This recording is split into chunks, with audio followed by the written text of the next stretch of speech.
guys you've never heard of. Who? It was Texas, it was Tennessee. It was what I had coming to me. You were unlike anything. Howdy, folks. Welcome in. You have arrived at the Texas to Tennessee podcast. My name is Steve. Up top or somewhere on the screen with a white hat, that's our friend Soul Gravy. How are you, sir? I'm doing great. How are you? I'm doing good, man. Glad to be here. Same here. March is off and running. Lots of good stuff going on. We do probably need to make sure and recognize Evan Boyer and Adam Hood because we sometimes occasionally forget, but we'd like to thank them for the intro. That's my favorite thing to hear every Tuesday and Wednesday. Smile every time. Can't help it. Yep. We see you on YouTube and Facebook and Instagram tonight. So thank you so much for joining. We appreciate it. Couple things that we like to go through housekeeping wise. If you want to try to keep this endeavor going, please send Soul Gravy cash. He appreciates it. If you can't do that, just subscribe, share, enjoy, comment, like, hang out with us every Tuesday and Wednesday at 8 o'clock. We appreciate it. Also, Saturday, 10 a.m., Tier Miners Ball. So we're a little get together we have to help our friend, support our friend JD Graham and his family. Thoughts and prayers have been with JD for the last few days, and come hang with us because it's going to be a fun time, I think. Looks like I'm gonna. So if you're not familiar with what's going on with it, artists are sending in videos, just a little, them doing an original song or a song that means something to them, or a JD cover and a little message for JD. Some are like, they're close friends with him that I didn't know, but have reached out and sent videos and stuff like that. So it's there's some tearjerker videos that people have sent in. So, it went from originally when we started this, JD was in the hospital, things were really bad, and now he's actually gone home, which is great to see. So, still a tough battle, but more on the well wishes side of things. So, yes. which is great. Well, so.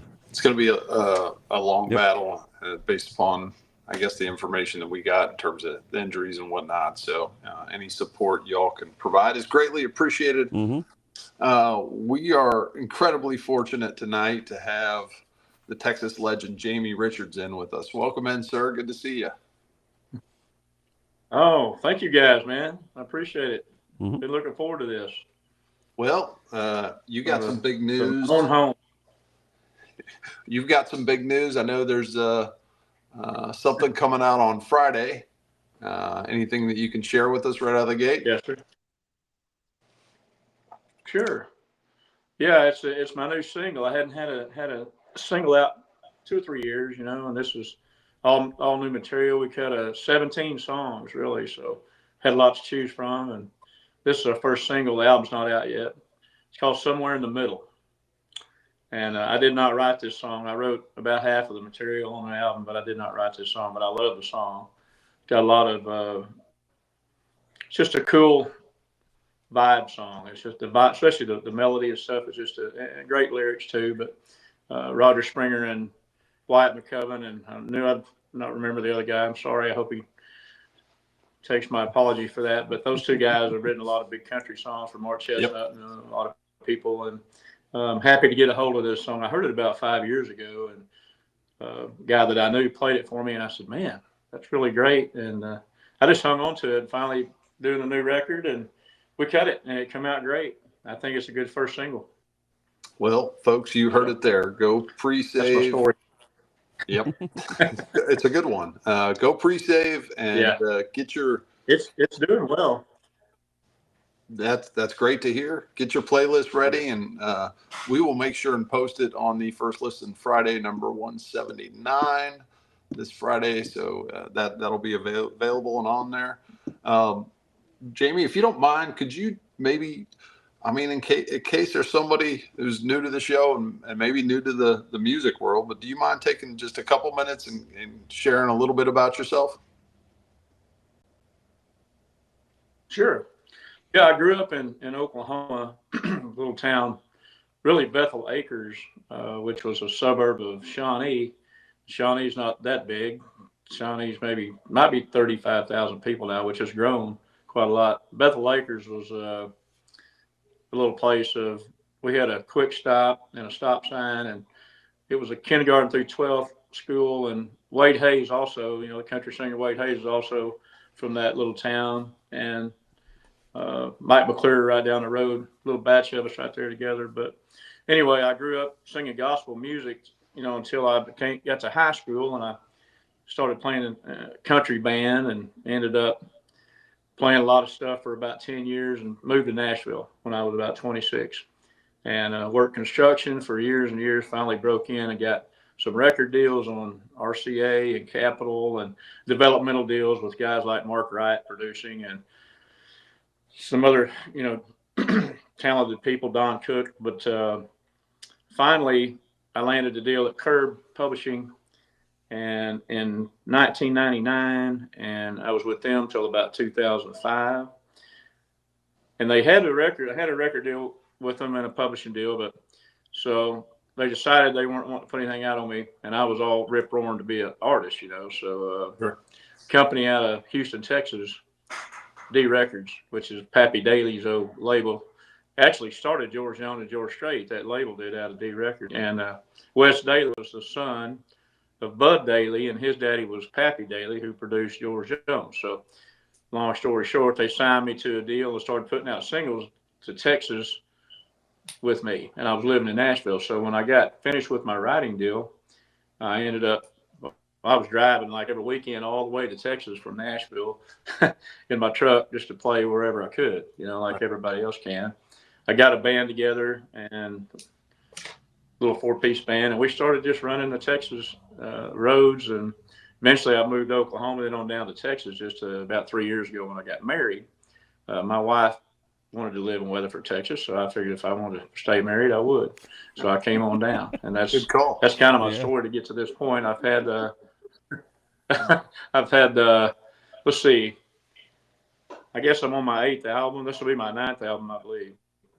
This new one that's coming out, called Blue Rock Sessions, which we recorded at Wimberley, Texas, and I sang it in Texas at Panhandle House.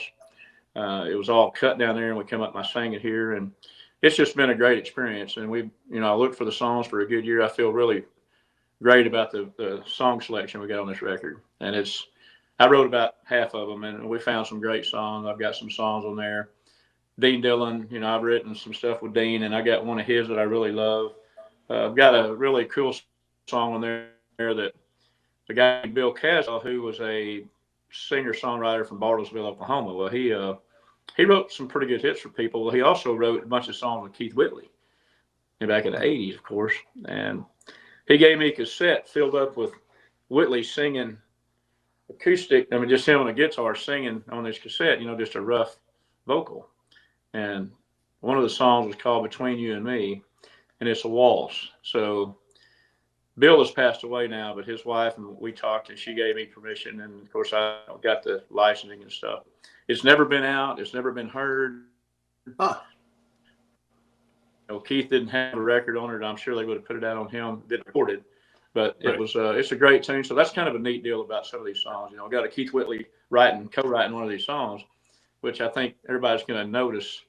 It's got his thing about it. It's kind of got his style, should I say.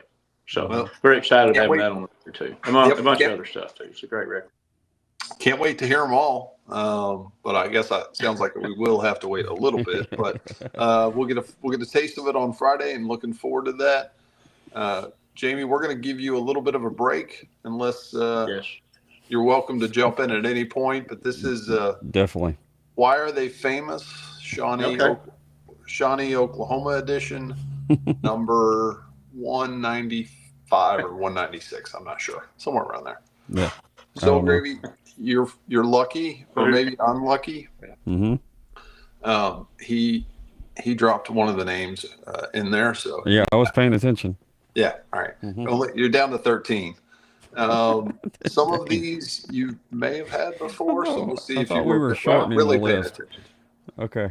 Yep. All right. First off, born in Shawnee, Oklahoma. Brad Pitt. Yeah, I'm familiar with Brad Pitt's work. Yeah. Yeah, Yep. he's pretty popular. Yeah, he's Yeah. has made quite a career in acting. Yeah. All right. Joe Frank Yeah, I was Cobb. born in the same hospital downtown Shawnee. Oh, there you go. Okay. All right. It's impressive. Good. Joe But Frank Cobb, Soul Gravy. I don't think I'm familiar.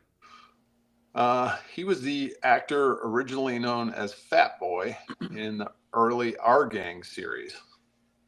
Okay. All right. I don't remember. Little Rascals, that whole thing. Oh, okay. I All right. got you. All right. Same last name. First name Patrick, last name Cobbs with an S. Patrick Cobb, Pat Cobb. I don't think I'm familiar with his work either. What did Patrick do? Patrick is a running back for the Miami Dolphins. Okay. So shout out to Patrick. All right. This is the only one that had a picture. So I feel like you might have a chance at this. Leroy Gordon Cooper. Well, I don't have a chance at that one, even though it had a picture. No, I'm not familiar with Leroy's work. He was one of the original Mercury 7 astronauts. Okay. So, all right. Shout Fair. out to Leroy. I mean, that's something right there to be named Leroy and be an astronaut. You know, heck yeah. That's like, that's not the typical name you would think as an astronaut, but you know, I guess Leroy is, you know. He's defeating stereotypes. Exactly. I think that's why he goes That's by what I'm Gordon. meaning, you know. But they're like, you know, it pays. How much does it pay? Hell yeah, I'll do it. 100%. All right. Soul Gravy, Ryan Franklin. I'm not doing very well. I'm not familiar with Ryan's work either.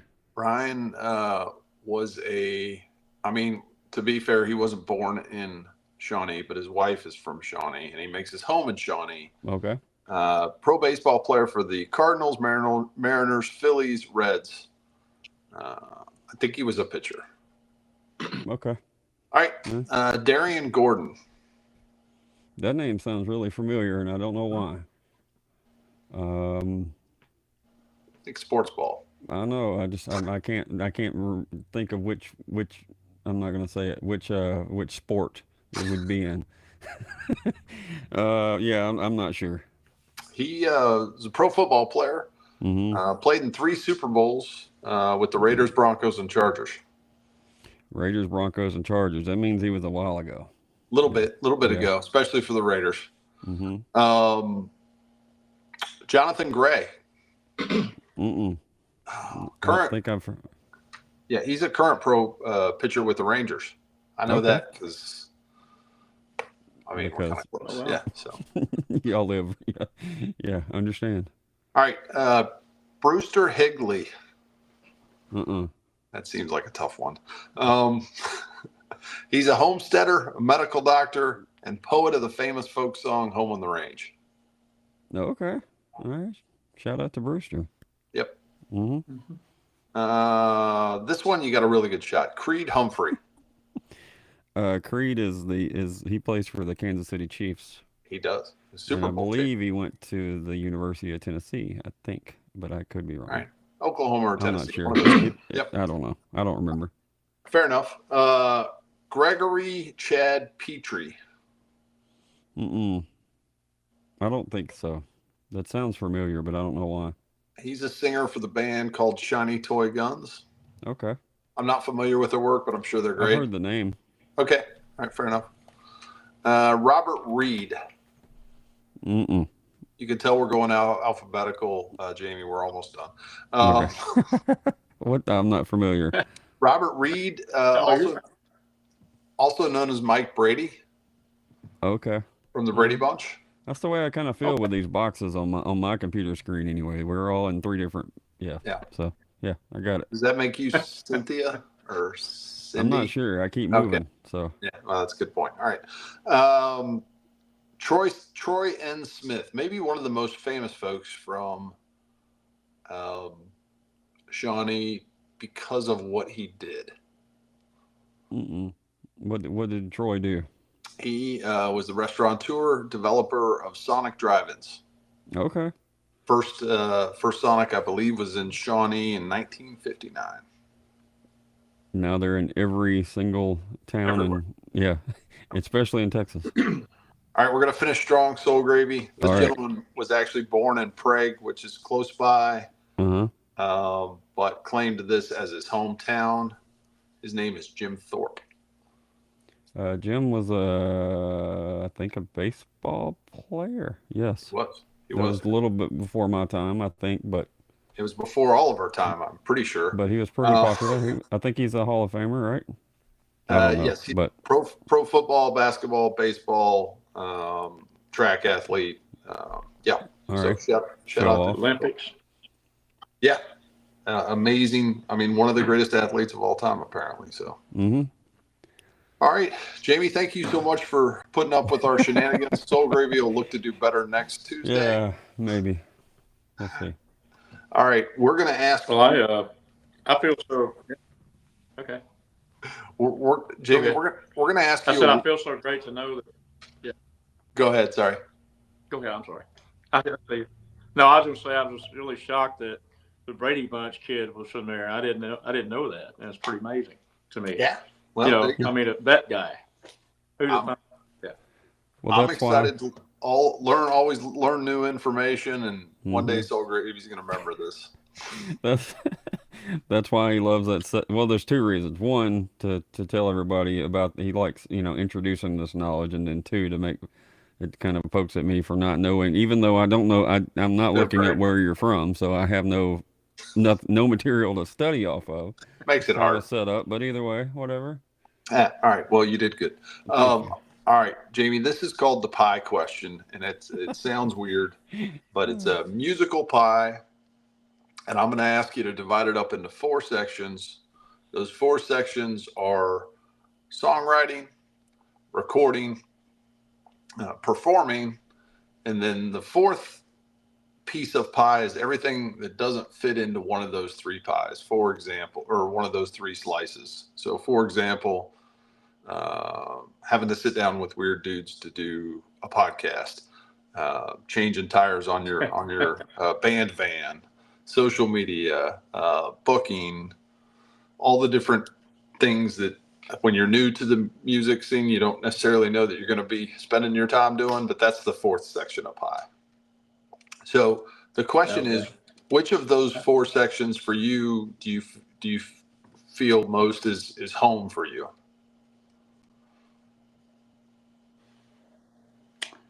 I would say performing. Okay. Probably performing. That's not what I was going to guess, but I want to hear more about that. Why? Well, I guess when did you figure that out, that was the thing for you? Well, I mean, I think songwriting is probably just as important to me, but I feel, I've written a lot of songs with a lot of different people.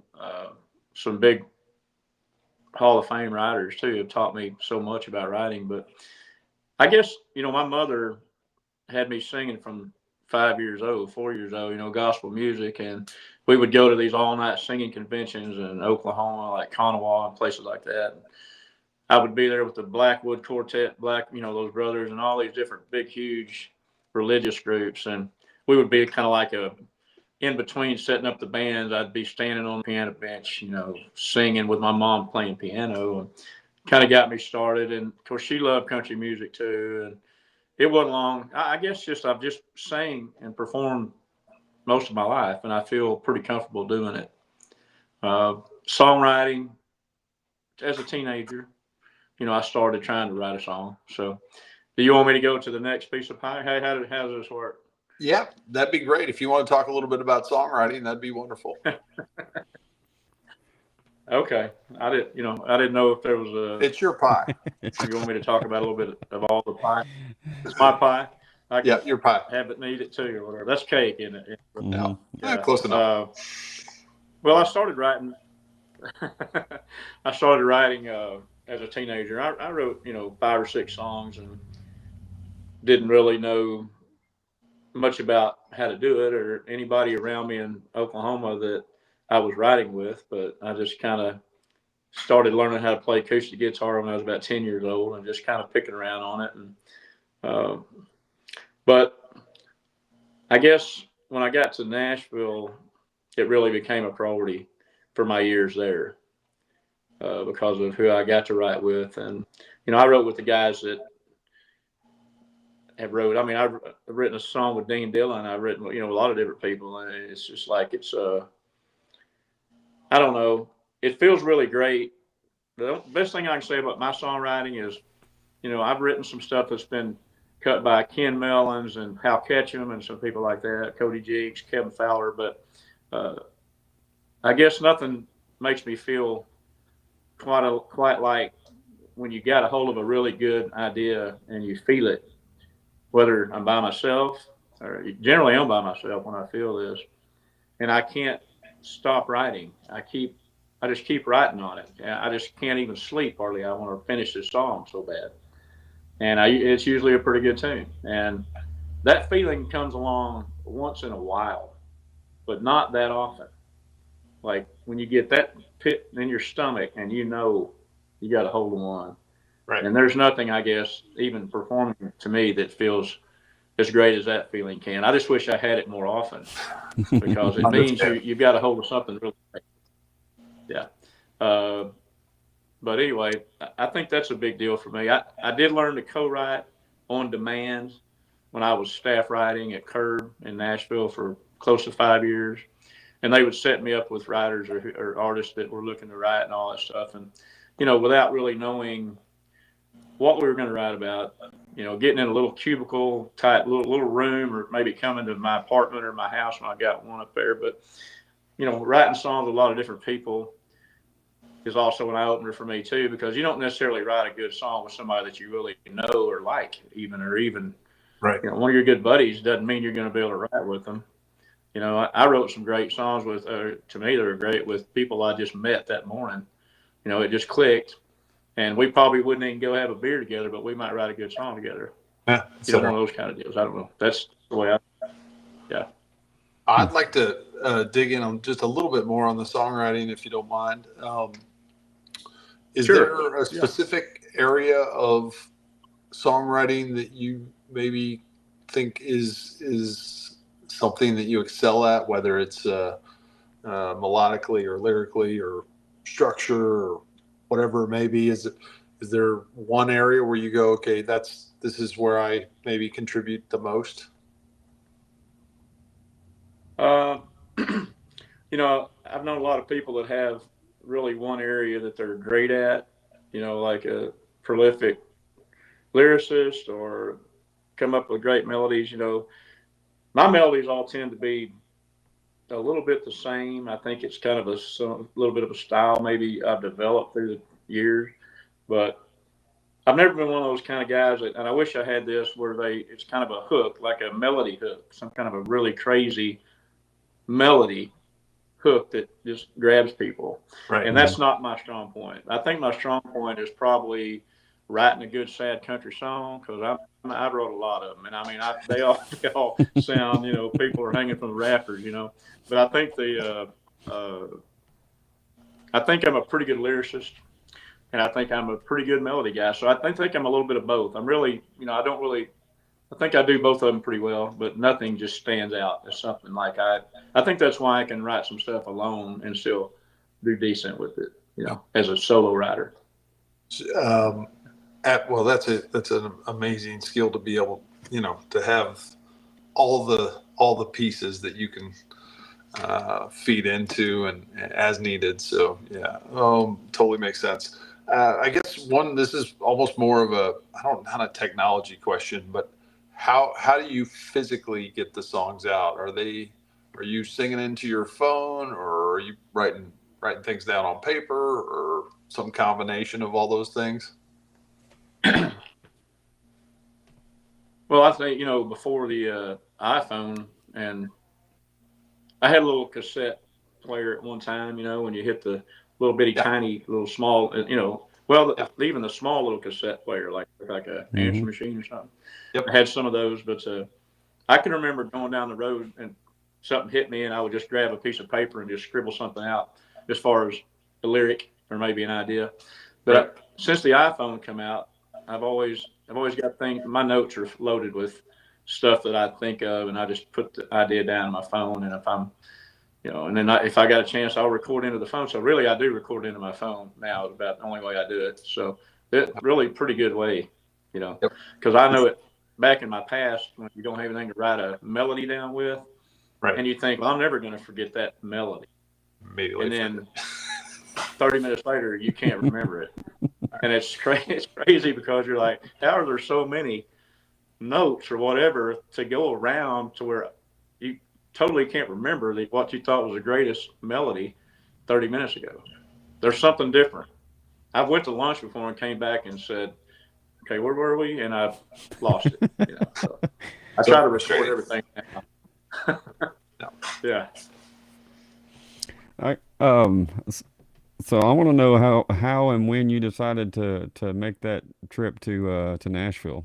I know you probably were writing songs and things like that beforehand, but what happened for you to decide I'm gonna take this swing and move a few states east? Yeah, I tell you, it was like I was 26 when I decided to give it a shot. And at the time, I had a band in which Wade was playing lead, actually, at the time, in it, Wade Hayes. But I kind of decided to go. I had a girlfriend at the time who now is a super famous songwriter. And she was BMI Songwriter of the Year one time, and I'm still driving nails, so I got it. But at the time in Nashville, but she was we started dating. I was 19, she was 17 or something like that, and we stayed together for 14 years. But she came to Nashville with me, and of course there was nothing fast that happened. It was slow going. I guess it was 1987 or 8 when we moved. We moved into an apartment. I had $1,000 in my pocket. I had a bed and a TV sitting on top of the bed and a camper shell on my truck. And that's what we had when we rolled into Nashville. And then I worked construction for years and years. And finally, about 12 years, I worked a day gig. But I got some record deals through that time. And it was funny. I remember, I'm trying to think of that guy's name. Oh, Joe Galante. He was the president of RCA Records. And I got a meeting with him through a couple of people. Biff Watson and Jim Rushing. They were both, Biff Watson was an acoustic player, played on everybody's record, and Shania Twain's even. I mean, everybody you can think of back in the 90s. And Jim Rushing wrote countless big hits for a lot of people. But they were interested in me, so they took me up there to Joe Galante's office, and I played live for him. I played about 3 or 4 songs.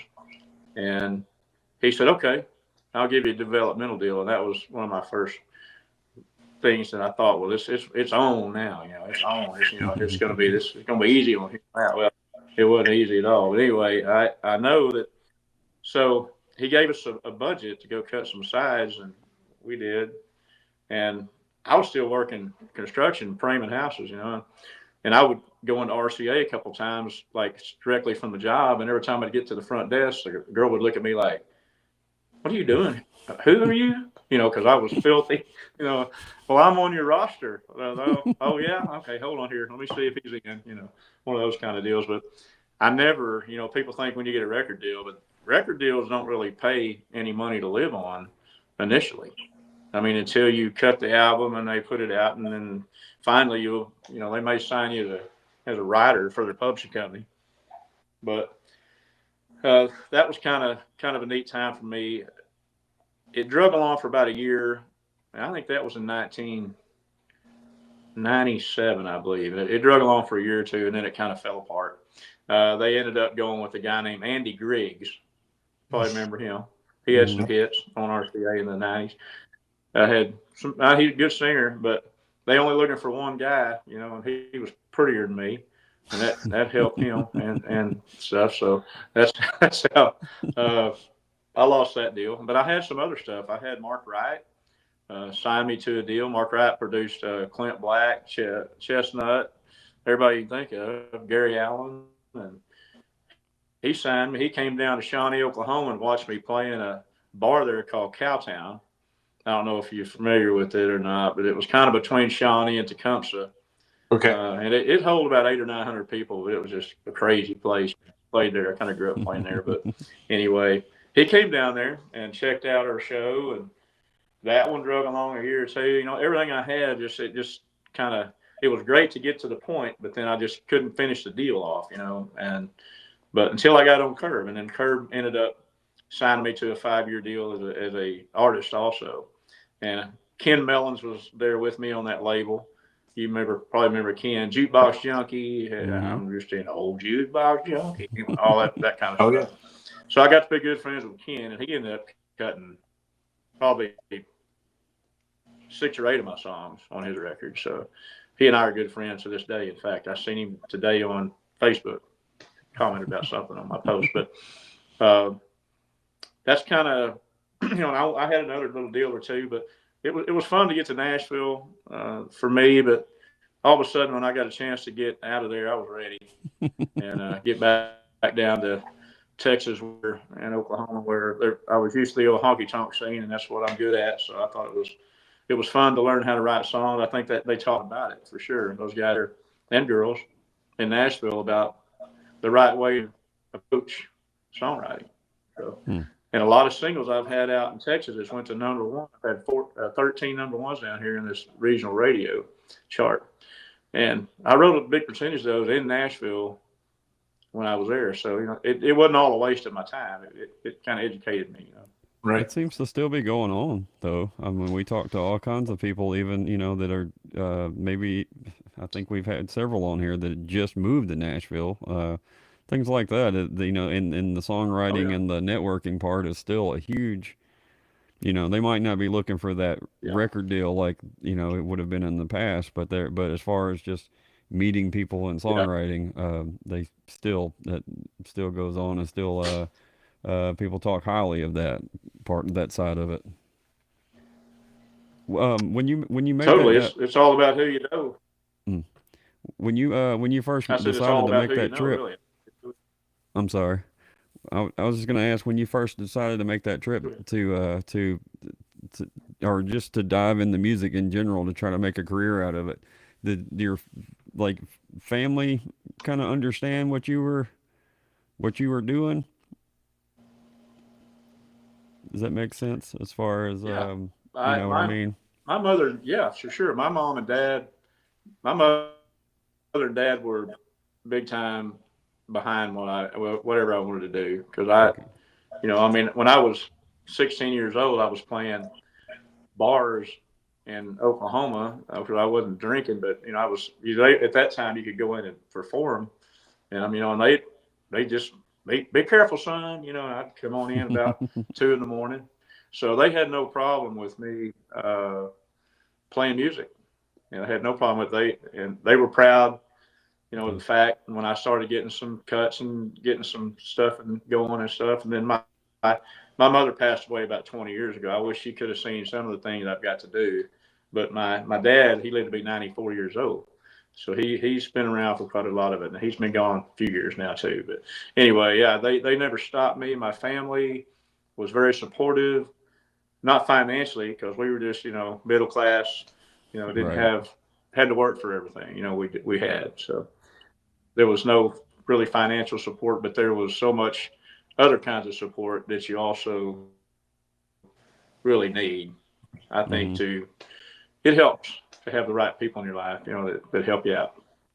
Yeah, just understanding what you're doing is, or you know, or at least trying to understand what you're doing is you know, that's tough, because a lot of people, if they don't have that creative side or understand you know, some people just listen to music. They don't care anything else about it, and it's harder to understand why you're chasing these things or doing what you're doing, you know, if they just don't have that interest or whatever. So that's cool. That's cool to hear.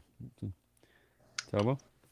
Well, we are cruised right by halftime, Soul Gravy. So this is going to be fun because, well, 2 of us don't know what the song is going to be. Soul Gravy is going to pick out a song that to play for the halftime bit, and then maybe Jamie, if you don't mind, once he tells us what it is, maybe you can give us a little bit of background on it. Hopefully you remember which one. It's like, I never heard that song. Okay. No, That's not mine. so just All right. listening in my earphones today when I was at work, the song that stood out to me was the "Never Gonna Hear It From Me." That's one of the ones that I went back and played again. What can you give us a little backstory on that one? And that's the one I guess we'll roll with the play. The pressure's on me this time. Yes, sir. I can. I've got a good backstory on that song. I I wrote that song by myself, and I love the groove. Had a nice feel about it, and my band took my band in and we recorded that tune. But I remember I wrote that song for a girl that absolutely broke my heart so bad. I mean, that was the whole reason. I learned my lesson well. You can go to hell, which is pretty strong lyric, but that's how I felt at the time when I was writing the song out. But it came to me fast, and that's the song that, in fact, that song is in the top 3 or 4 of my songs right now of streaming every week, and that song's been out forever ago. So it's hit a nerve, I think, with a lot of people dig that tune and request it. Absolutely. But good choice. All right, good job, Soul Gravy. All right. I was worried for a second. I suck at why are they famous? Can pick good songs. All right. That's right. Here we go. If you're able to hit that mute button while this is playing, and y'all give it a listen.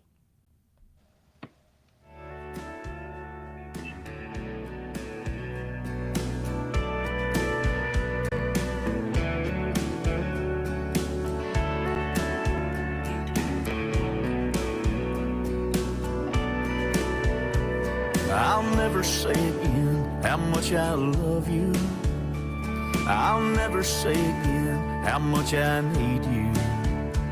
I might feel it all the way to the bottom of my heart, but I won't mention it again, so you can't watch me fall apart. Never gonna hear it from me. Never gonna hear it from me. I've learned my lesson well. Yeah, you can go to hell. Never gonna hear it from me.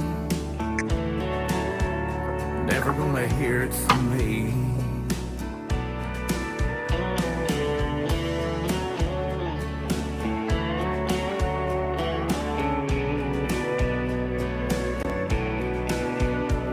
You only come around 'cause it makes you feel so good that someone really loves you, even if you never could.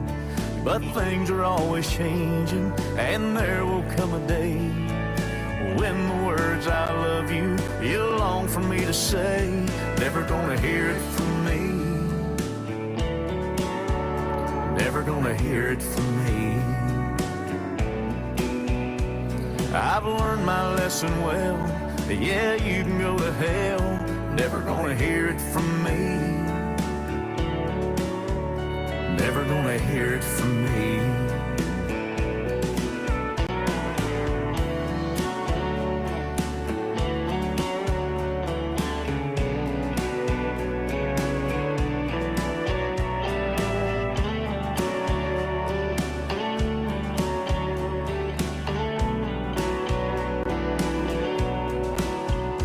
Never gonna hear it from me.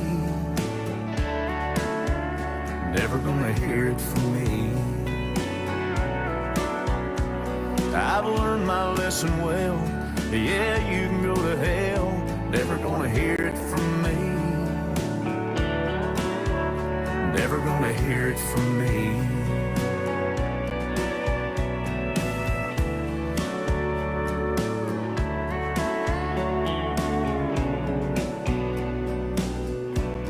You'll be waiting an eternity. Never gonna hear it from me. Not even one more I love you.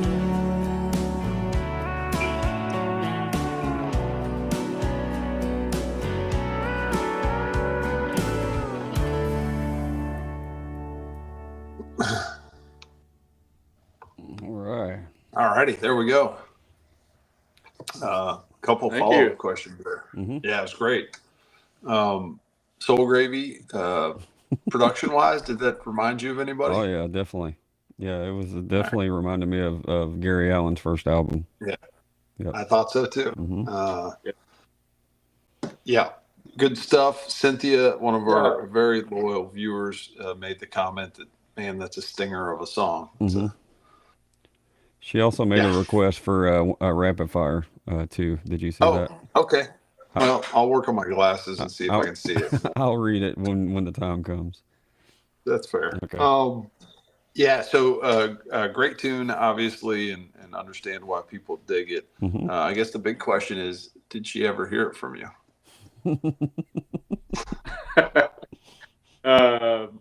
You don't have to answer. But... I wrote that. All right. No, I'm telling you. Yeah, I haven't. I never heard from her since she left. Since we broke it off, whatever happened. But I haven't heard about her or from her or nothing. So. I think I left her in Nashville, Tennessee. Actually, she still lives there, I believe. Last I heard. All right. Well, fair enough. I like stories that are actually true. So. One of the things, like I'm a little bit of I'm a lot of a nerd when it comes to songwriters, and I spend a lot of time on specifically Spotify going through and kind of verifying who wrote the song, because in my head I'm thinking it's one thing and then sometimes it's not. And man, Soul Gravy knows this. One of my favorite songs. I don't know. I'm not going to put a number on it, but it is one of my favorite songs. Is that Whiskey song that you wrote? Can you tell us a little bit about how that came out? And I know it's had a little bit of a life since it's been written. So, yeah, you talking about for Cody that Whiskey song? Yeah, yes, I got about 5 songs that's Whiskey something. That song, Casper McWade, who I've known for 30 years, probably in Nashville. I know I met him one night at the VFW there in Shawnee. I never went out there, but there's some kind of special thing going on, and he was playing it, and I hadn't really knew who he was, because I had been gone and in Nashville, and I came back, and anyway, he said, he played a little bit of that song for me. He had a lot of it, part of it done. And I said, man, that's great. I said, if you ever want to work on that more, and, he said, and I usually don't do that because I don't really ever help somebody write or rewrite something unless once in a great while. I mean, most of the stuff I write, we start together, or I start together, or something. But I'll play a little piece of something, But he had some of that done, and I thought, man, I really love that tune, Yeah. And so a few years passed, and he said, would you be interested in helping me go in the studio with me in Fort Worth at SG Studios, which is Sounds Great Studios? It's Greg White, who used to play in my band, played lead guitar. He owns it, and he's a great engineer. And he's got to know Casper. So we went in, and it was 2 or 3 songs that he brought in, Casper did. And I kind of helped him arrange them and helped him rewrote some lyrics and this, that, and the other. He said, well, I really feel like I want to give you some of this song. He said, but I know for a fact you made it a whole lot better. So I said, whatever you want to do, it's up to you. So I wouldn't. But then he said, then we got it cut by Cody Jinks. And then Casper said, Cody never would have cut that if it wasn't for you because of what you did to the song. And I said, well, whatever. So he gave me a little piece of it. He gave me a little part of it, which he didn't have to, because I wasn't even, wasn't hitting him up for it. Like I wasn't acting like it. That's just not my personality. I don't feel right about it. Now, I probably did help the song, and I know I helped him get a good demo cut on it and all that stuff. And so he felt strongly enough that he owed me some writing and publishing credit on that. I wasn't going to turn it down if he's just going to, say, and then of course Cody had cut it. So I was happy about that. And I've known Cody for a long time, and he and I wrote, we talked about writing songs on the phone, this, that, and that. We never did. I'd like to sit down with him now, but he's so busy, you probably can't get to him hardly. But and I'm proud for him. I think he's doing great. But yeah, sure. That's how that came about for that cut for me, was because Casper was really going around a lot here and there and going to watch him and seeing him. And I was up here in Texas doing my thing, or down here playing every weekend somewhere. So, but Casper would come down to Texas. I had an old Silver Eagle tour bus that I sold to Casper. He's got it now. Oh, okay. He would come down and get on that tour bus with me, and we would ride around, and I'd let him open, like he was just trying to get started. And he also feels like that was a lot of help to him at the time, to help him get in Texas a little bit, because he was, where I was in Oklahoma, whole different kind of music there compared to what's going on in Texas, Sure. So Casper did that for me as a favor, really. So I helped him, but I mean, he didn't have to go that route. There's a lot of people that wouldn't have. So I've always think that was pretty cool of him to do that. Absolutely. It's man, it's a great song. If y'all haven't heard it, I mean, I know a lot of people have heard it because Cody cut it, but Casper's version is fantastic, and I think we maybe even talked about it a little bit when he was on. But I mean, will always be one of my favorite songs. So salute to you on that. Episode 172 with Casper. Episode 172. Thank you. I was thinking about that when you said the different scenes or different styles, Oklahoma, Texas, and then the Nashville thing. What you've kind of navigated all three of those things. Yeah. I guess doing that, has that kind of shaped your sound more, or have you been able to kind of keep it kind of what you had in mind from the get-go? Does that make sense? Well, yeah, it makes good sense. I don't know if it's a good thing, but I haven't really changed the whole lot. Well, you've made a career out of this thing, so. But I know I have made a career out of it. I have made that. I'm proud of what I've accomplished, and hopefully I can accomplish even more with this new record. But I feel like that Oklahoma tends to be more top 40 country stuff, and you get down here in Texas, and I'm talking about top 40 like the big boys. I don't know, right? You know what I'm saying, like the Jelly Rolls and Post Malones and people like that now, which are, that's not what I consider country. But anyway, but Texas was always more for the singer-songwriter. There was plenty of radio stations here to play it, which at one point, if you weren't on a major label, you couldn't get on a radio station, major, because Clear Channel owned them, or one of those, and you couldn't do it unless you were on a big label. But that's opened up and changed, and I think for the best for people like me. Because how many slots did RCA offer a year, or radio slots open up for those big? Not many. They play the same 20 artists day after day. Back in the day, but now it's like wide open, man. It don't matter if you got some talent and you got a good style, and people start following you and like you can make a career out of it. Yeah, I've seen that with my own two eyes, so it works, which is great.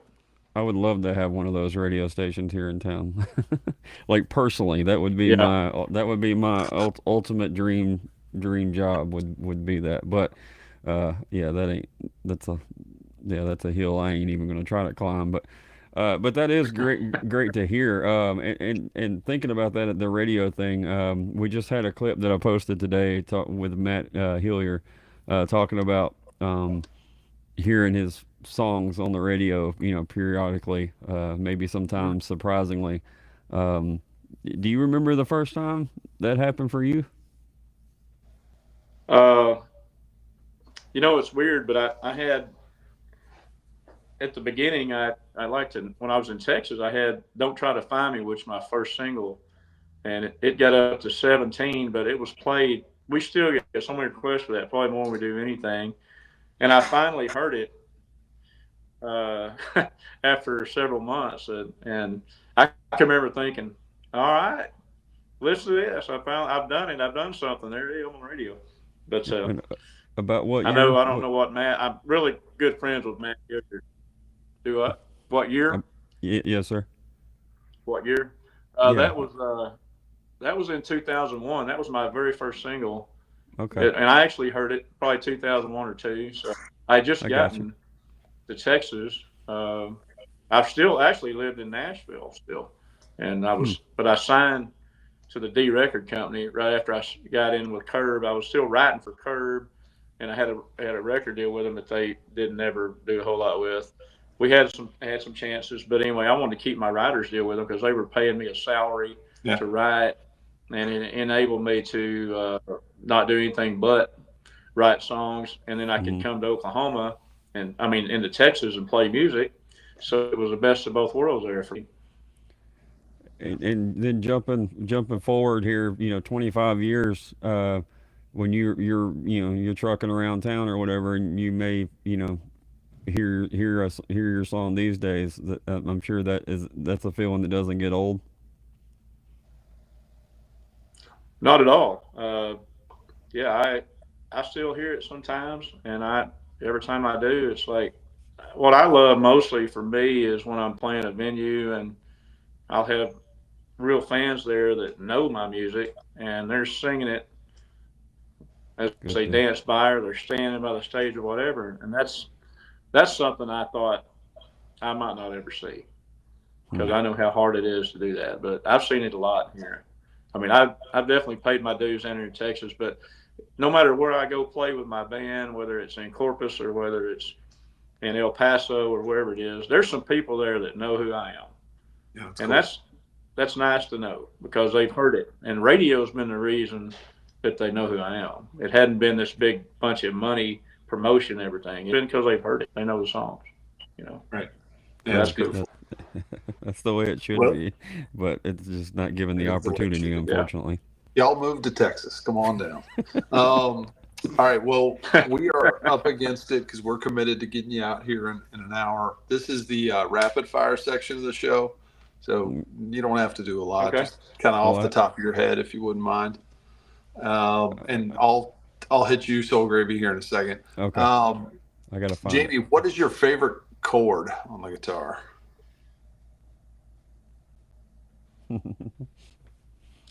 I love the B minor chord, E minor, the minors. It's my favorite chords. Well, sad songs I get it. So, This question is: you get dinner with one historical figure. They could be dead or alive. Who are you going to break bread with, and what are y'all going to eat?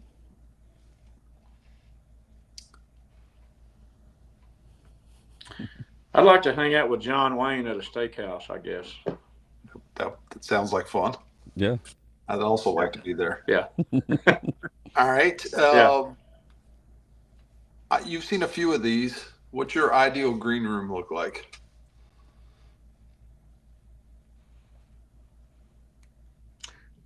It's weird, but most green rooms are definitely not green. I don't know where they got that green part of that room. But I would say I love a green room that might have plenty of nice couches and chairs and maybe a TV, maybe a ice chest that they brought in with us with some beer in it, maybe a bottle of Jack Daniels. That'd be good. Sounds good. Is there one? I don't want to put anybody on the spot, but is there one green room that kind of maybe had an extra impact on you? You're like, yeah, this one, they did it right. I could probably go more the other way. I remember, the one I played. Call them out. Step it up, guys. Choctaw Casino. Yeah, in Durant, Oklahoma. I got to open for Charlie Daniels there. Oh wow! And they put us in this. It was all marble, beautiful green room. I remember that being the nicest one I could ever recall being in. Yep. It's going to take a lot to kick you out, right? All right. For sure. So the green room started in the 17th and 18th century in Britain. Oh, because Green was Okay. soothing to actors' eyes from the harsh stage lighting into calm nerves. that makes There you sense. go. I wouldn't have thought of that. Thank you, Soul Gravy. You're welcome. Mark the Okay. tape on that one. I want to know, Jamie, I want to know first concert that you attended, and then the first concert that you paid to go see. Okay. I can remember a package show with it was Willie Nelson was the main act, and I remember Tom T. Hall Oh, was on that show, talk about songwriting. and Hmm. I know he's amazing. But Willie, I think Waylon was on it. It was in Oklahoma City, and maybe at some outside amphitheater, may have been at the zoo amphitheater, maybe something like that. I don't know, but I was a teenager, and it had a big impact because I remember Willie had two drummers, full kits, behind him, Right. and it was amazing. That's the one that I think that I recall that was a big concert that I went to when I was young. Nice. Two drummers trying to keep Willie on on time. That's a full-time job. I know. Shout out to them. Willie will Alright. come in whenever he feels like it. I He know. does, You just yeah. keep it Well, rolling. Waylon He'll did be the there same, in a right? second. Waylon would just start running, and everybody'd have to catch up, right? Yep. Gravy, this would be a good time for Cynthia's question since I can't see it. Okay. All right. Well, I gotta go scroll back. Oh, if you could have your music on a show, a TV show or movie soundtrack. And personally, I like to hear that as more of the creative side and not the financial side. Where do you what's a movie or a TV show that you think it would your music would belong to? Well, it's interesting, but for the first time really in my life, maybe the second time, I've got a publicist working with me, and she's kind of talking to maybe some people that are right down the road from where I live in Weatherford. You probably know what's coming, but it's the Yellowstone and Landman, that stuff Okay. that's on now. I think there's a lot of my songs that would fit well with that situation. I mean, Taylor Sheridan's ranch is right down the road. I haven't been there, but I mean, it's not far. But I think I got some stuff that would fit great on some of those shows. So Oh, I'd love to see that'd that. be fun. And I have another personal rapid fire question. Have you ever ran across, whether it be in a live setting or even on social media, somebody covering any of your songs?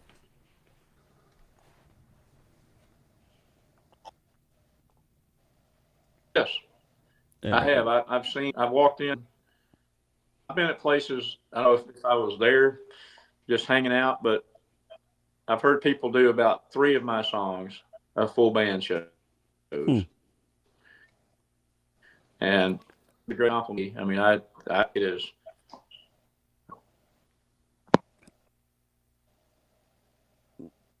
Uh-oh. I think you got a call.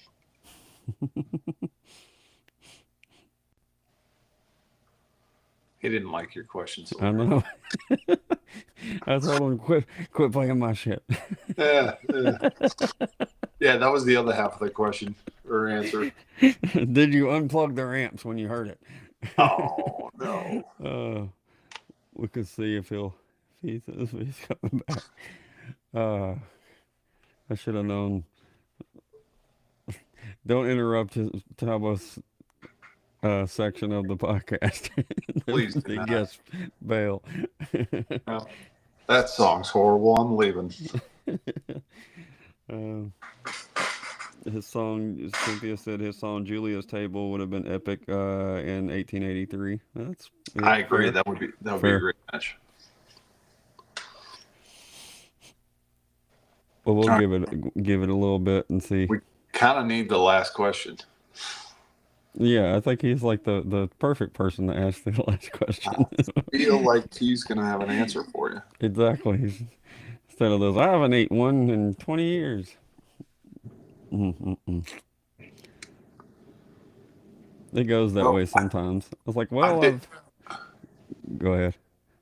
Oh, I was gonna tell you, I was in West Texas, and they had I was in the grocery store out there, and they had a whole section of Little Debbie's, like a big section. Uh-huh. And they have one called the Frosty Unicorn. I think I'd never seen this one before. But it's it's a special Little Debbie treat. Not to give away the question for those of you first time being here, but What? might have something to do with Little Debbie. I sure hope Jamie comes back. Got some special Easter ones in the other day. I got them in the pantry. So Are they egg shaped? no, well, no, honestly, no. They're just a zebra cake with some different color sprinkles on it instead of yeah, it's the same I thing. feel like that's a missed opportunity. Probably hard to ship, but yeah, little eggs, little frosted eggs. Oh goodness. Oh well. It is storming over here Is it? as well. Yeah, big time. I'm surprised the gate must have kept it out because storm hit here trying to connect. All right, so I'm reading text. Oh, okay. So all right, sounds good. Let's respond here. Well, we can play. Let's see here. Yep. Why don't you pick one of us songs? I'm gonna go with the top.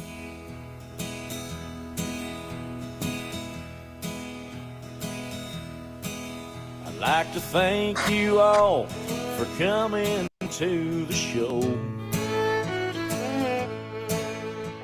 I hope you had as much fun as I did. I'm sure I'll see you somewhere down the road.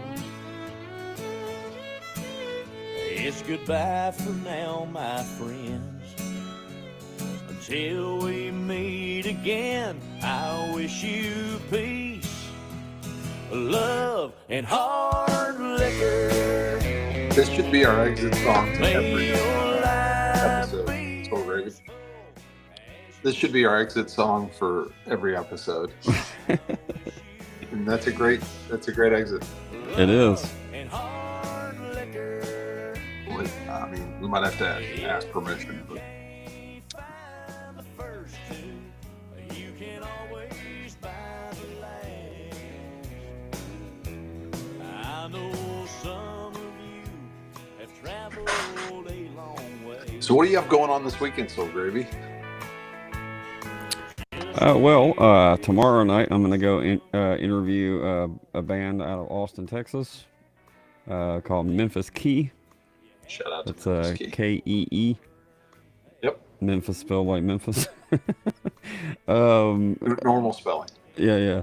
And then Saturday morning at 10 a.m. I'm gonna have a thing called the Tier Miners Ball, a little fundraiser, spirit lifter thing for J.D. Graham. If y'all are not familiar with him or his story, he was in a pretty rough wreck. I don't remember. Time flies. About a week and a half ago. Yep. And kind of sandwiched in between two semis. It's a tough picture if you see that. Yeah. So yeah, we're gonna. A lot of his friends have sent me videos. I'm gonna piece together this big long monologue or whatever you want to call it of videos and some messages from folks sprinkled out throughout it. And we're just gonna let it roll and have little messages and songs for JD for however long that lasts. So. Yep. I made it back. Oh, here we are. Well, you made it just in time for the final question. We also decided we may use Okay. that song we were playing for the outro. Peace, love, and hard liquor. Yep. Yes, sir. It's a great exit song. All All right. Okay. Well, I'm sorry that you cut out. I'm trying to help. oh, you're fine. What was the peace, love, and hard liquor question? Uh-huh. Oh, we just said that we may occasionally use that as our goodbye song to everybody because it's perfect. Yeah. That'd be great. Yeah. All right. I think this storm is. Yeah. Yeah. It's something else. We're in here. Well, that's all right. We'll get to the last question here and let you get back to your stuff here. So this started out as a joke on episode 1, Jamie, and now it's a requirement that we ask this. So I think he's reconnecting right now. oh, okay. Might give it just a second. Okay. It's hard to tell. Well, it is. Well, so Talbot, Oatmeal cream pie, sir. what is your favorite Little Debbie snack? The oatmeal cream pie always will be. Well, I the tell best. you. It's the best of the best. Yeah, that's what you. I mean, I got a feeling that's what he would say, anyways, right? I don't know, man. I don't know. I will. I'm gonna just text him right quick. Text him and ask him what his favorite Little Debbie is. No, Okay. I'm gonna text him and tell him to answer that. That's right. The only correct answer is. I'm just gonna tell him we're good to go. Yeah. All right. Well. Yeah, we'll see y'all Saturday. Come hang with us. That's right. That's right. It won't necessarily be live, but it'll look live anyways. As far as you know. Yes. Right. So, all right. We'll see you later. See ya.